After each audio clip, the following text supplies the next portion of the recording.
Hi everyone, Emily here from Emily Reads, and today I have for you my September 2023 wrap-up video. So I don't have stats because I have not updated my spreadsheet in a while, so I need to do that this weekend. I just need to take the time to do it.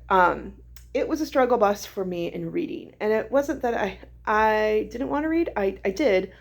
I just had a very hard time maintaining focus on anything for long. And I ended up spending far too much time on YouTube, scrolling through the reels on YouTube or the shorts on YouTube and watching Dr. Pimple Popper. I admit it, I like Dr. Pimple Popper. So, yeah. And also just adjusting back to school. Had some medical stuff going on. Everything's okay. But it was stressful, and then I had 5 IEPs in, I just finished, this past Monday was my 5th IEP in a month, so that's a lot going on, and so I came home, and I would just sleep for an hour, and not have energy, so I think I have found a solution to that problem for this month. Fingers crossed it's working. I've got 3 different books going. And so like if I get kind of tired of one book, I just pick up the next book. And so hopefully that will help. I know some people say, well, how can you track 3 different books? Well, you watch 3 different, before there was a time of streaming when you could like binge watch a TV show, we would have to keep track of multiple shows at the same time because we'd watch it once a week. Same concept. So that's kind of what I'm hoping happens this month for me, is that strategy will help a little bit.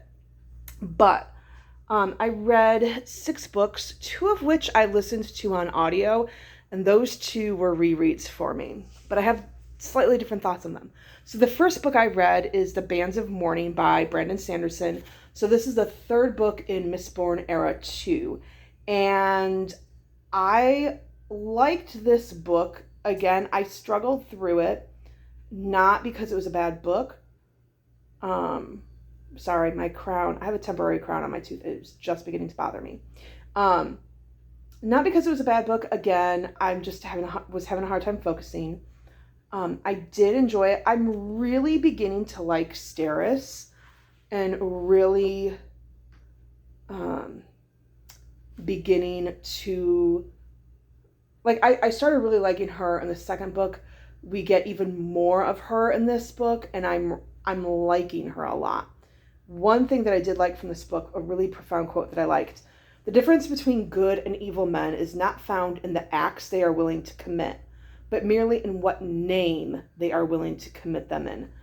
Now, I don't necessarily agree fully with that, but I do think that's an interesting idea. I don't fully agree with it, but I do think it's very interesting. And so I really, really am loving Wayne, and I'm looking forward to reading The Lost Metal. The next book I read, I gave this 5 stars. In thinking about it, maybe 4.75. We'll round it up to 5 stars. It's not perfection, but it was quite an amazing read. And that's Jade City. So this book is highly readable. Now, if you like mafias movies and books about the mafia, you'll like this book.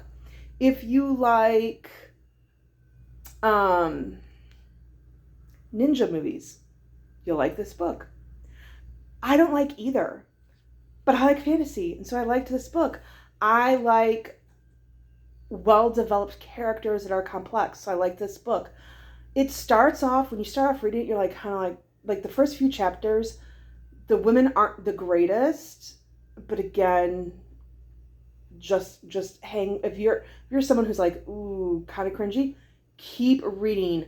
There are some amazing characters. Like Shay, I think, is amazing. Wen has some very good depth and complexity to her. Ayat, who is the pillar of the Mountain Clan. She is a freaking genius.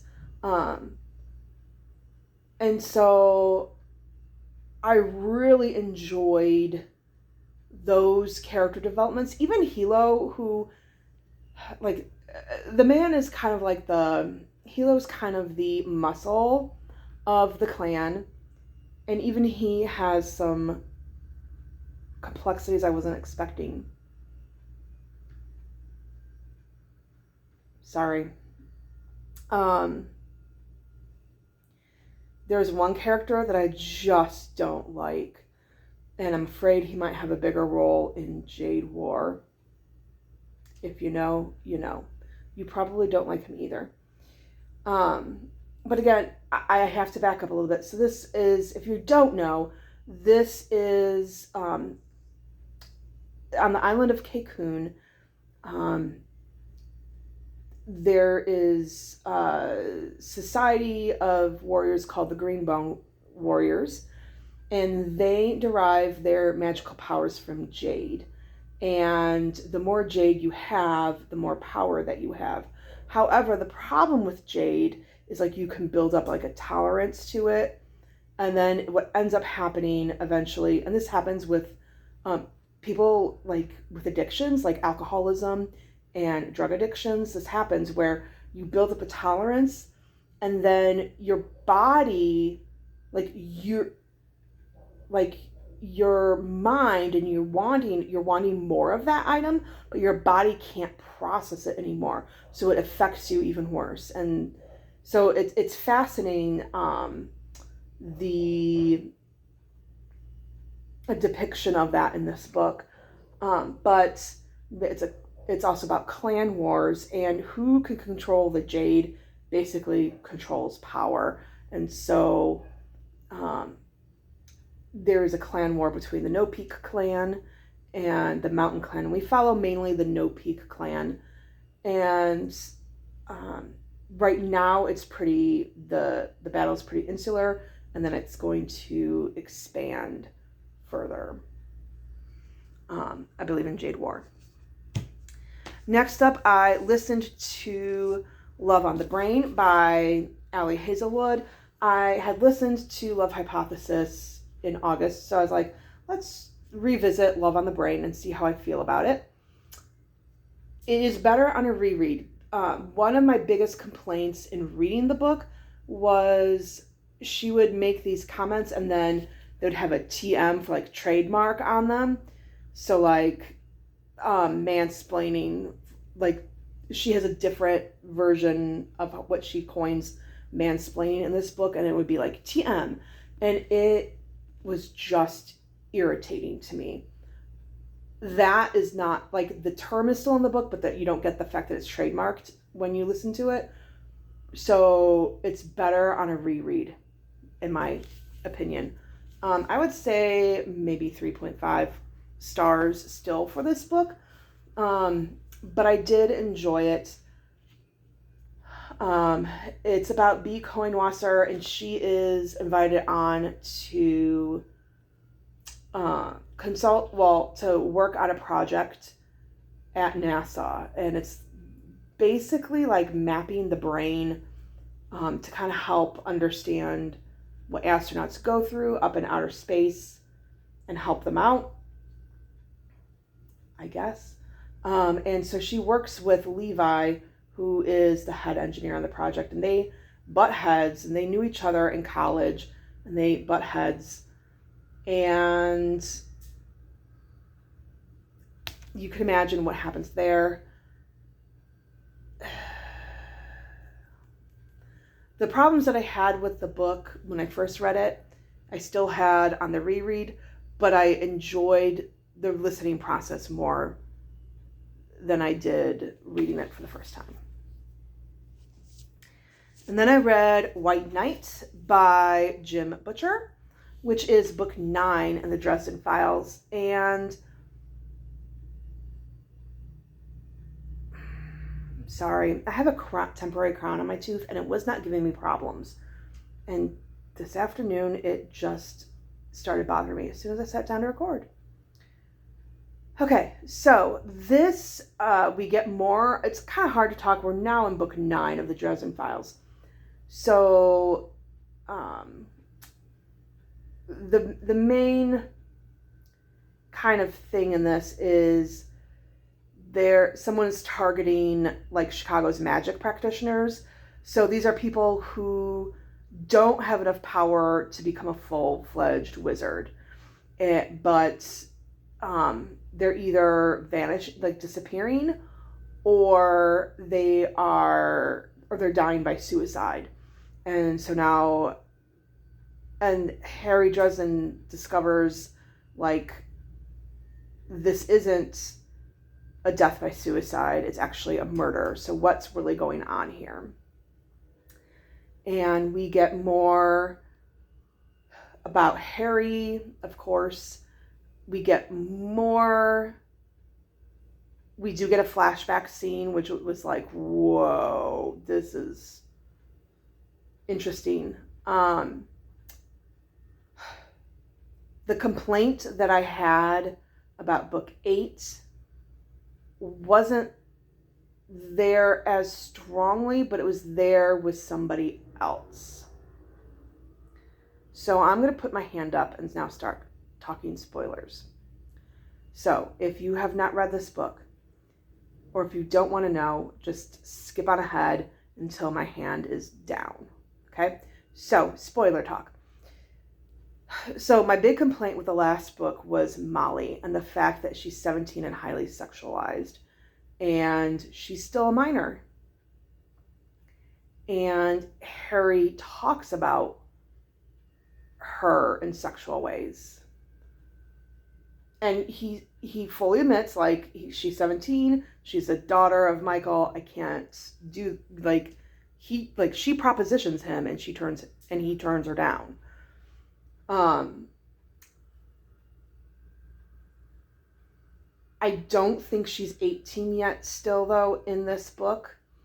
And Ramirez, who is another warden, talks about how attractive she is and talks about her sexually, and that really bothers me.